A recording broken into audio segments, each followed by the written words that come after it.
but this diet you don't like as much because you don't get to eat the foods that you like, you wouldn't stick to it.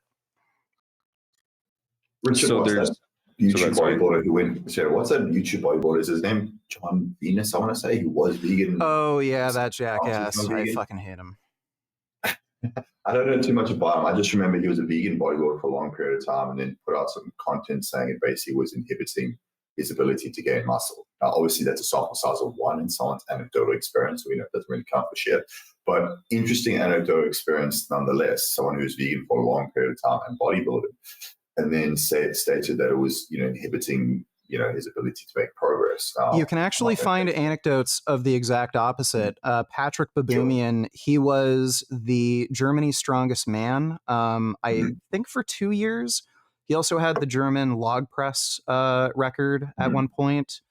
And he also broke a world record with the yoke lift, like back in the 2010s or something. He actually said he was worried that if he switched to a vegan diet, he'd lose strength and everything. But when he switched, he actually got stronger. His performance improved. Was he using anabolics? Yeah, well, yeah. He was using anabolics the entire time though, so that wasn't a factor that got modified.